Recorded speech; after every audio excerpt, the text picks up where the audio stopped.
Thanks to Ren for sponsoring this video. Today I want to share 10 ways to simplify your life.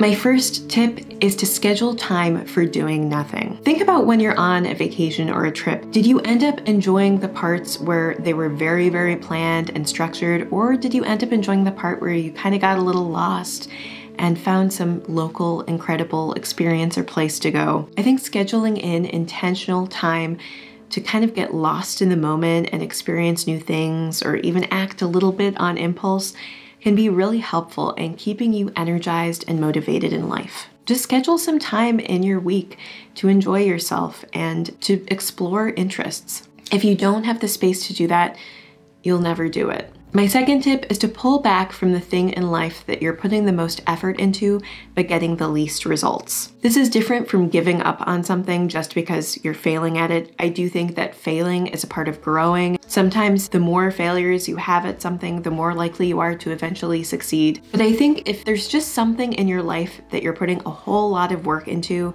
but you're noticing you're not enjoying, or it's not like actually building towards something important to you, notice what that is and try to find a way to pull back, even if it's just pulling back a bit. I think a good example is if we're just in the habit of doing a favor for somebody that they're not even really noticing we're doing, maybe it's time to notice that it's not a good payoff, like they're not really being helped that much by it, and maybe it's time to take a step back. This is related to my third tip to simplify your life, which is to learn to say no. I think this one is so difficult and I still struggle with it. But I think if we can learn to feel more comfortable with saying no, it'll become easier to say no, and then you'll have more time and space in your life for the things that you care about. I think that part of it is when you say no, being able to say it confidently and concretely, not feeling also like you need to give an excuse. Sometimes if there's a good excuse, give it, but remember that you don't necessarily have to explain all the reasons why you're saying no to something. Or if you really feel like you need a reason, you can always just say, honestly, I've been really stressed out and busy lately. I don't think I can do this. But often if you don't even give an explanation, people will just accept it on face value. I think a lot of it is kind of just exuding confidence in when you say no, because I've noticed sometimes when I've said no, but I'm kind of wishy-washy about it and I'm kind of like, I don't know, then somebody will convince me to do the thing and then I'll be roped in and then I'll have to complete it.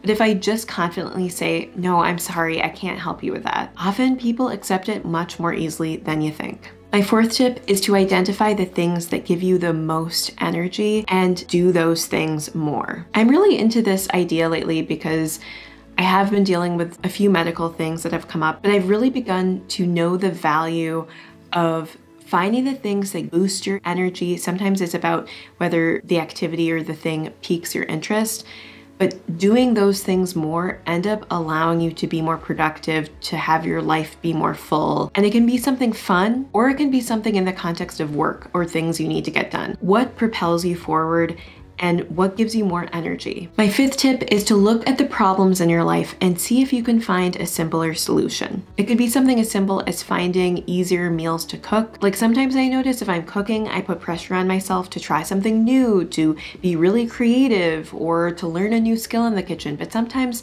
it's okay to just be simple and go back to a recipe that you know and love. Another example is relationships. If you're having some kind of a conflict with somebody, is there an easier or simpler way to address the problem and move past the conflict? Sometimes using simplicity as a lens in our life can actually make things easier, and then we end up getting more done. My sixth tip is to only have one of an item or the minimum number necessary, or at least to reduce the number of things when you know you're not using all of them. I think a great example is mugs on a shelf.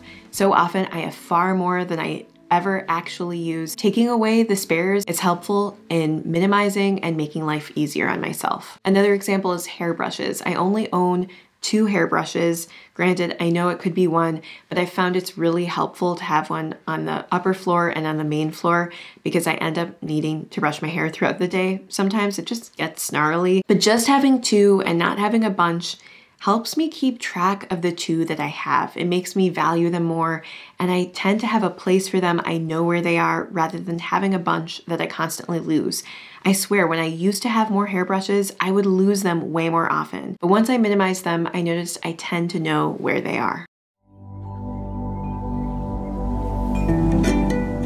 Now I'm going to take a quick break to talk about the sponsor of this video, Ren.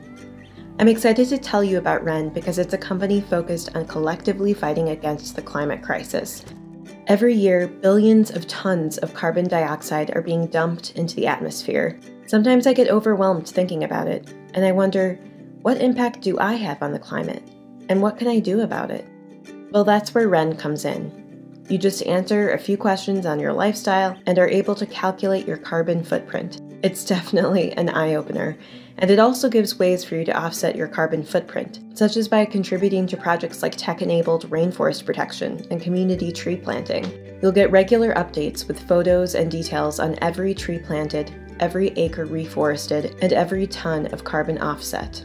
I think joining something like this is a satisfying and user-friendly way to take action. It'll take a lot to end the climate crisis, so you can start helping today by visiting ren.co. You can also check out the link in the description box below. The first 100 people who sign up using my link will have 10 extra trees planted in their name. Anyway, back to the rest of the video.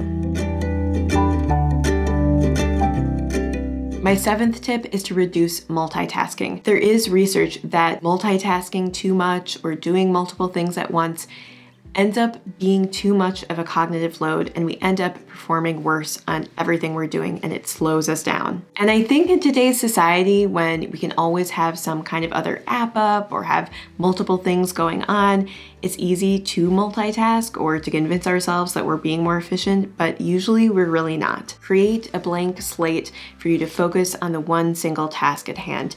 And I think usually you'll find you end up getting things done more efficiently. My 8th tip is related, and it's to reduce task switching, which is basically when you're doing one thing and then you switch to another. There's a lot of research to show that there is a very big cognitive load of task switching, and that ultimately it wastes time. If instead you can focus on one task, fully complete it, and then switch to the next, you're more likely to get things done more quickly. My 9th tip is to write things down, whether it be to-do lists, a schedule, thoughts on a topic, journaling. Writing things down makes it easier. I've even been using an erase board lately for this, which makes it kind of fun. I feel a sense of accomplishment when I'm able to kind of scratch out the to-do list. Find whatever medium works for you. Writing things down just always tends to simplify things for me.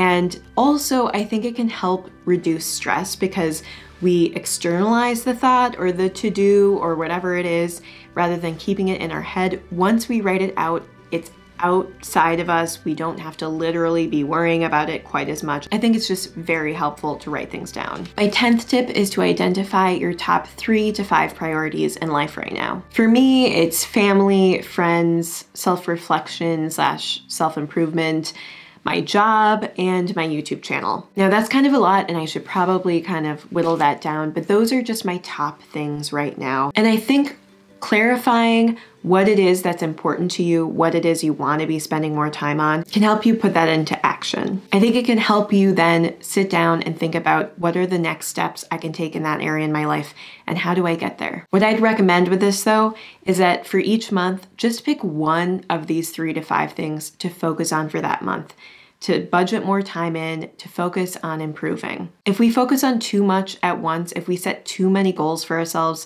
we can just get overwhelmed. But I've noticed if I think about, hey, you know what, this month I'm going to try to find more time to catch up with friends, or this month I'm really going to focus on getting better at my job in this or that way. I think it's really helpful to just budget in that time for that one thing. But I ultimately think really clarifying what your priorities are in life and taking the time to intentionally set goals each month in one area can help you grow and become the person that you want to be.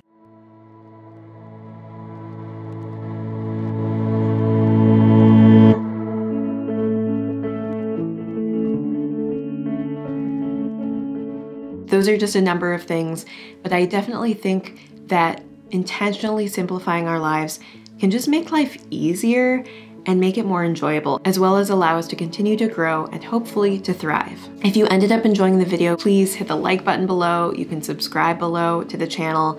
I also have linked below my Instagram as well as my new Patreon community where you can get more content directly from me. It's also another way of supporting the channel and giving me more time and space to improve my videos. Thanks so much for taking the time to watch this video, and I hope you have a wonderful rest of your day. Bye.